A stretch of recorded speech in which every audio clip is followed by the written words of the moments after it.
Your prayers aren't being ignored, they're being recorded, and the answer might be no to save your life. I know that sounds harsh, but stay with me, because what I'm about to show you from both the Bible and the Quran suggests that the greatest mercy God can offer you is sometimes denying what you asked for. And here's the part that's going to mess with your head. You've been praying wrong your entire life. Right now, you probably think prayer is like sending an email to a distant CEO. You type out your request, you hit send, and then you wait, and maybe get a response if you're lucky. We subconsciously project bureaucracy onto the universe. We assume that if there is a creator, he's the ultimate executive, far too busy running the galaxies to care about a voicemail from you. But both Christianity and Islam begin their theology of prayer by dismantling this hierarchy completely. They argue that the distance between your voice and the divine ear is zero, not a few light years, not even a few feet. Zero. And here's where it gets uncomfortable. If he's that close and he hears everything, why does he sometimes say no? Let me show you what I mean. We're conditioned to believe in a clockmaker God, a being who wound up the universe and walked away. This creates a sense of cosmic loneliness. It makes us feel like we're shouting into the void. But both scriptures offer a massive paradigm shift. They're telling us that the universe is not a cold, empty room. It's a listening room. Psalm 145:18 presents a radical claim about the availability of God. The Lord is near to all who call on him, to all who call on him in truth.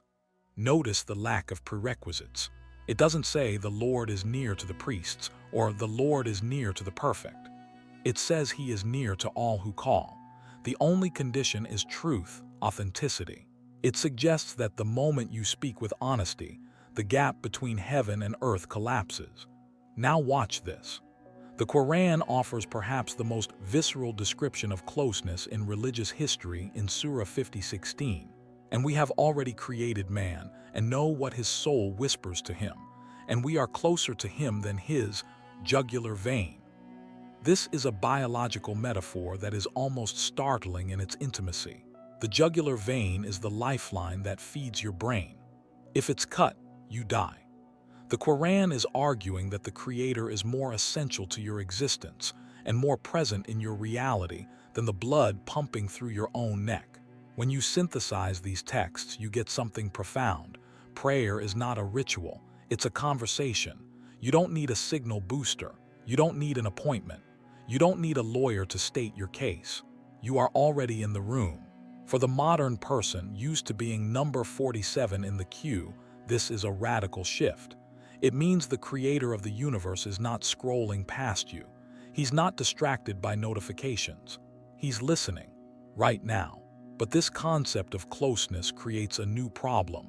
If God is right there, and he hears everything, does that mean we can ask for anything? We have a scarcity mindset. In our daily lives, we're trained not to be a burden. We don't want to ask our friends for too much money. We don't want to ask our boss for too much time. We subconsciously view resources as a pie. If I take a slice, there's less for everyone else. We project this limitation onto God. We pray for safe things, a parking spot, a slightly better job, for a cold to go away. We treat the Creator like a bank with a credit limit. But both Christianity and Islam argue that this politeness is actually an insult to the divine. The prophet Jeremiah captures this limitless invitation in chapter 33:3. Writing from a prison cell, the lowest possible point, he records a promise that defies his circumstances. Call to me and I will answer you and tell you great and unsearchable things you do not know. The Hebrew word used here for unsearchable, beat surat, literally means fortified or inaccessible. God is telling Jeremiah, ask me for the things that seem impossible. Ask me for the things that are locked away. It's an invitation to demand the impossible. Now watch the Quran amplify this command in Surah 40:60. Call upon me. I will respond to you. Notice the grammar. It isn't a suggestion, it's an imperative. Aduni, call upon me. And the response is categorical. Astajib lakum, I will respond to you. In Islamic theology, Failing to ask God for your needs isn't seen as being humble. It's seen as arrogance, kibber, because it implies you think you can survive without His help. When you synthesize these two texts, you realize that the divine budget is unlimited. For the modern person obsessed with the hustle and being self-made, this is uncomfortable. We like to think we're the captains of our own ship. But these scriptures are arguing that you're paddling a canoe next to a nuclear submarine. They suggest that the size of your request reveals what you think about the one you're asking. If you ask for pennies, you believe He's poor. If you ask for mountains to move, you believe He's omnipotent. It reframes prayer from a last resort into a primary strategy. It means you don't have to shrink your desires to fit reality. You can ask the architect of reality to expand the blueprint, but this creates a tension that every believer has felt. We have the command to ask. We have the promise of an answer. So, why do we still hear silence? We live in an on-demand economy. If you order something on Amazon, you expect it in 2 days. If you send a text, you expect a reply in 2 minutes. We've conditioned our brains to view delay as a system failure. If the download bar stops moving, we assume the internet is broken. We naturally bring this user experience to prayer. We ask God for something, and if the answer doesn't drop from the sky by Tuesday, we assume He isn't listening. We interpret silence as rejection. But both Christianity and Islam argue that the waiting room is not a glitch in the system. It's a feature. Luke 18:1 introduces a parable specifically designed to hack this frustration. Jesus tells the story of a widow who keeps bothering a corrupt judge for justice. The judge ignores her, but eventually he gives in simply because she won't stop annoying him. The text opens with the explicit purpose of the story. Then Jesus told His disciples a parable to show them that they should always pray and not give up. The Greek term here implies a kind of shameless persistence. It suggests that God is not annoyed by your repetition. He's honored by your grit. The delay is designed to see if you really want what you're asking for. Now watch the Quran echo this theme through the story of Zechariah in Surah 19:2-4. The text describes an old man whose bones have weakened and whose hair has turned gray, yet he's never stopped asking for a son. My Lord, indeed my bones have weakened, and my head has flared with white, and never have I been in my supplication to you, my Lord, unhappy. This is the definition of Sabr, patience. It isn't passive waiting, it's active hope. Zechariah prayed for decades with 0 results, yet he refused to become unhappy or bitter in the process. This theological idea actually maps perfectly onto behavioral psychology. In the 1970s, Stanford University conducted the famous marshmallow experiment. They offered children 1 marshmallow now, or 2 if they could wait 15 minutes. They tracked those kids for 40 years. The kids who could handle the silence, the ones with low time preference, ended up with better SAT scores, better careers, and lower divorce rates. It turns out that the ability to delay gratification is the single highest predictor of success in human life. So when these scriptures tell you to wait on the Lord, they aren't just teaching you spiritual obedience. They're training you to override the primitive, dopamine-seeking part of your brain that demands an instant fix. This reframes the sound of silence. For the modern person, waiting feels like wasting time. But these texts argue that the wait is where the muscle is built. If God answered every prayer instantly, we'd be spoiled brats, not mature believers. We'd treat Him like a vending machine. Insert coin, get product. The silence forces us to trust the giver more than the gift. But this leads to a practical question. If we're supposed to ask boldly and wait patiently, how exactly do we approach the King? Do we just barge in? Or is there a specific body language that unlocks the door? In the modern West, we've largely divorced our bodies from our beliefs. We tend to view prayer as a purely mental activity, something that happens inside the brain while we're driving to work or lying in bed. We value comfort. We think the physical position is irrelevant as long as the heart is in the right place. But both Christianity and Islam disagree with this separation. They argue that the body is the handle of the soul. If you want to humble the mind, you must first lower the body. The Gospel of Matthew takes us to the Garden of Gethsemane in chapter 26:39 to see Jesus at the most critical moment of his life. He's in agonizing distress. He doesn't sit comfortably. He doesn't just fold his hands. The text says, "Going a little farther, he fell with his face to the ground and prayed." The Greek phrase implies a total collapse. Epes epi prosopon autou. He fell upon his face.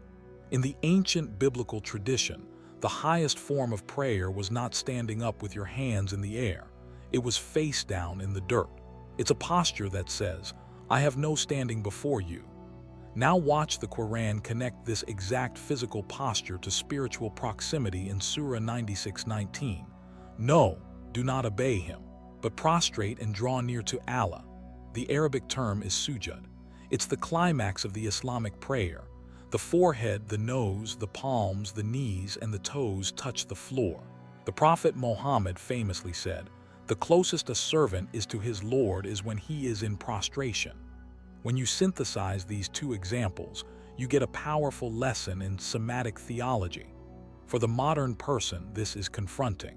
We're a proud culture. We stand tall. We look people in the eye. The idea of putting our face on the carpet feels humiliating. But these texts argue that is exactly the point. You cannot be arrogant while you're prostrate. It's physically impossible to look down on others when you're already on the floor. The posture isn't a meaningless ritual. It's a mechanism to break the ego. It suggests that sometimes the mind cannot focus until the knees hit the ground. The body leads and the soul follows. But this leads us to the final and perhaps most difficult aspect of the God who listens. What happens when you do all of this right? And the answer is still no. We naturally assume that the goal of prayer is to get a yes.